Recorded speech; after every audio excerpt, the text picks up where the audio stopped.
Students next topic matrix में matrices में हमारे पास नेक्स्ट टॉपिक है रोज़ एंड कॉलम ऑफ मैट्रिक्स। ठीक है, मैट्रिक्स के रोज़ और कॉलम्स बहुत इंपॉर्टेंट होते हैं।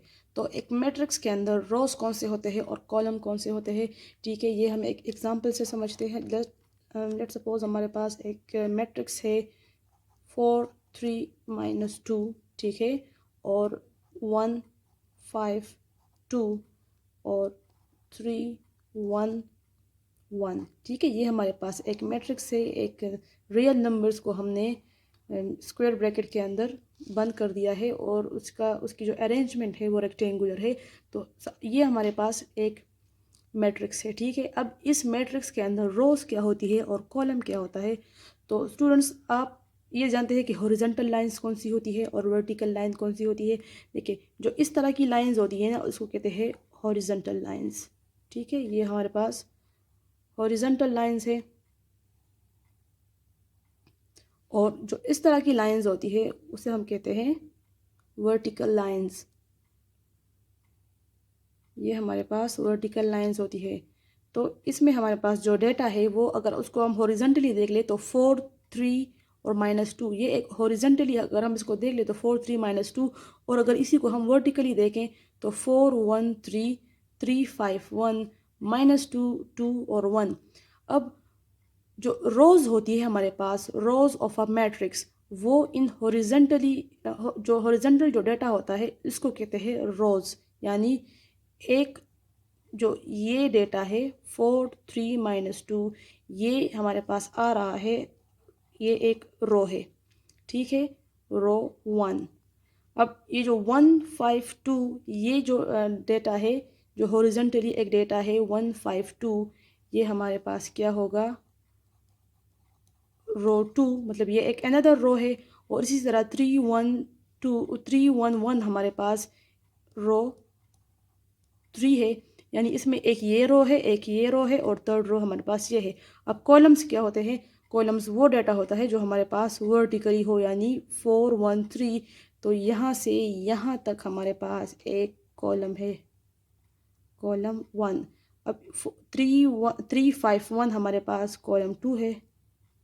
इसको आप आर और सी से भी डिनोट कर सकते हैं, ठीक है। और ये हमारे पास C3 है। तो इस तरह जो इसको हम लिख लेते हैं कि the rose of matrix run horizontally, ठीक है। इसको हम इस तरह पढ़ेंगे कि the rose of matrix run horizontally, rose of matrix run horizontally, and the column of matrix run the column of matrix run vertically, ठीक है। तो हम लिख लेंगे the column of matrix run vertically. तो आपको समझ आ गई कि रोज कौन सी होती है और कॉलम कौन सी होती है। अब नेक्स्ट इसके बाद जो टॉपिक है वो है ऑर्डर ऑफ अ मैट्रिक्स, ठीक है। ऑर्डर को हम डायमेंशन भी कहते हैं, तो हम कहते हैं ऑर्डर और dimension of a matrix. Order of a matrix भी बहुत इंपॉर्टेंट होता है, ठीक है। इसको आपको समझना बिल्कुल लाजमी होता है। तो ऑर्डर ऑफ अ मैट्रिक्स क्या होता है, जब हमने बात की थी कि हमारे पास एक मैट्रिक्स के अंदर रोज भी होते हैं और कॉलम्स भी होते हैं, ठीक है। सपोज हमारे पास एक मैट्रिक्स है 3 2 1 और 2 1 3 और 4 5 6, ठीक है। हमारे पास एक ये क्या है, ये हमारे पास एक मैट्रिक्स है। और इसमें आपको पता है कि ये इसका R1 है, ये इसका R2 है और ये इसका R3 है। इसी तरह ये इसका C1 है, ये इसका C2 है और ये इसका C3 है, ठीक है। ये हमने इससे पहले टॉपिक में पढ़ लिए कि रोज एंड कॉलम्स कौन कौन सी होती है। अब ऑर्डर का इससे क्या ताल्लुक है। ऑर्डर हम जब किसी मैट्रिक्स का लिखते हैं तो हम उसके रोज और कॉलम्स को क्रॉस में लिखते हैं।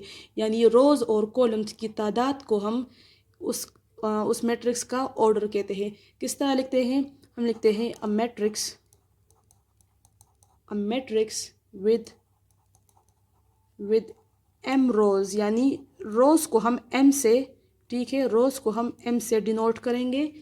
एंड n कॉलम्स, ठीक है। n से हम कॉलम्स को डिनोट करेंगे, सॉरी, COLUMN, हैज़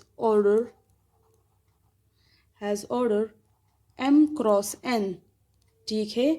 और इसको हम पढ़ेंगे किस तरह, m/n।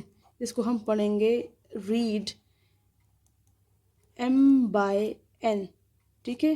तो अगर हमने एक मैट्रिक्स का ऑर्डर फाइंड करना है तो उसके रोज़ और कॉलम की तादाद को लिखेंगे, लेकिन किस तरह, पहले हम m यानी रोज़ को लिखेंगे, फिर क्रॉस लगाएंगे और फिर कॉलम्स की तादाद को लिखेंगे। यानी अगर हमारे पास सपोज़ ये जो हमारे पास मैट्रिक्स है इसका हमने ऑर्डर फाइंड करना है, ठीक है। तो हम पहले क्या करेंगे, m क्या होता है, रोज़। तो हमारे पास m की तादाद कितनी है, 1 2 3, यानी हमारे पास 3 रोज़ है। तो हम लिख लेंगे 3, फिर क्रॉस, और फिर n कितना है हमारे पास, n होता है कॉलम्स को कहते हैं, ठीक है। तो 1 2 3, तो वो भी हमारे पास 3 है। यानी इस जो मैट्रिक्स A है इसका ऑर्डर हमारे पास 3/3 है। इसको हम लिखेंगे 3/3, लिखेंगे हम इस तरह, और पढ़ना हमने इस तरह है कि 3/3। अब सपोज़ हमारे पास एक और दूसरा हमारे पास एक मैट्रिक्स है -3 4 6 और 1 3 2। अब ये हमारे पास एक another example of a matrix है। इसका अगर हमने फाइंड करना है इसका ऑर्डर, तो हम ऑर्डर किस तरह फाइंड करते हैं, m cross n, where m represent rows and n represents the column of a matrix. तो m क्रॉस n, तो इसका m कितना है, यानी इसके रोज 1 और 2, तो हम लिख लेंगे 2, फिर क्रॉस लगाएंगे और फिर जब हम कॉलम्स को गिनेंगे तो ये C1, ये C2 और ये C3, यानी कॉलम्स हमारे पास 3 है तो हम लिखेंगे 2/3, ठीक है। यानी हमारे पास B का ऑर्डर ऑफ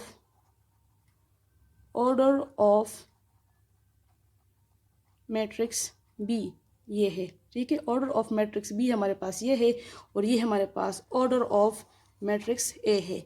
तो इस तरह हम किसी भी मैट्रिक्स का ऑर्डर हम फाइंड कर सकते हैं by their column and by their rows. Students, next topic है हमारा इक्वलिटी ऑफ टू मैट्रिसेस, यानी दो मैट्रिसेस के बीच में इक्वलिटी का मतलब होता है इक्वल, यानी दो मैट्रिसेस कब इक्वल होते हैं। तो अगर हमारे पास दो हमारे पास मैट्रिक्स है, ठीक है, दो मैट्रिसेस है A एंड B, तो A एंड B तब हमारे पास सेम मतलब इक्वल आएंगे जब इन दोनों के अंदर जो नंबर्स होंगे वो भी सेम होंगे और उनका ऑर्डर भी सेम होगा, यानी उसमें रोज़ और कॉलम की तादाद सेम होगी, ठीक है। और उसके अंदर जो नंबर्स होंगे, जो इसके एलिमेंट्स या एंट्रीज कहलाती है, वो भी सेम होने चाहिए। सपोज़ हमारे पास अगर ए हमारे पास 1 4 6 है और ये 2 3 5 है, ठीक है, तो बी भी इसके बिल्कुल सेम होना चाहिए। एक ये केस है जो बिल्कुल सिंपल है। देखिए इसके अंदर नंबर्स भी बिल्कुल सेम है, 1 4 6 2 3 5, 1 4 6 2 3 5। तो और इसका ऑर्डर देखे, इसका 2/3 है, यानी 2 रोज और 3 कॉलम्स है, और इसका भी 2 रोज और 3 कॉलम्स है। तो हम कहेंगे कि A and B are equal matrices, ठीक है। एक ये हमारे पास एग्जांपल है, एक अनदर एग्जांपल है हमारे पास। सपोज एक हमारे पास दूसरा एक मैट्रिक्स है 1 2 3 6 5 4,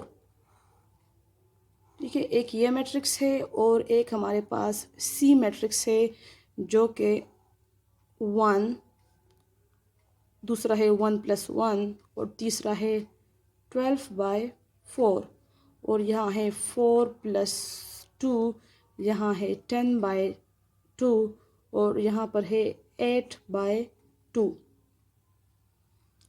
तो अब ये दोनों मैट्रिसेस क्या ये दोनों इक्वल है?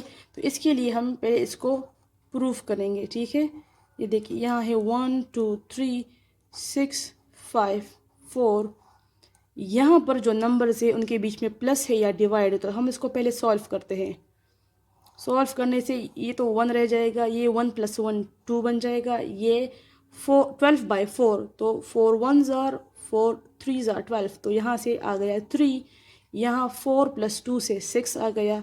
यहाँ इसको डिवाइड किया, 10 को डिवाइड किया 2 पे, तो 2 5s आर 10, यानी यहाँ पर 5 आ गया। और यहाँ 8 को डिवाइड किया 2 पे, तो 2 4s आर 8, तो यहाँ से 4 आ गया। ठीक है, तो अब इन दोनों को कंपेयर कर ले, 1 2 3 6 5 4, 1 2 3 6 5 4।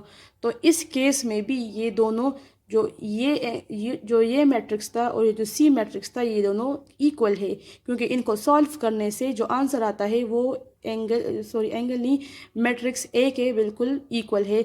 तो हम लिखेंगे A and C are also equal matrices, क्योंकि दो मैट्रिसेस है ना, दो मैट्रिक्स है, तो हम प्लूरल कहते हैं मैट्रिसेस।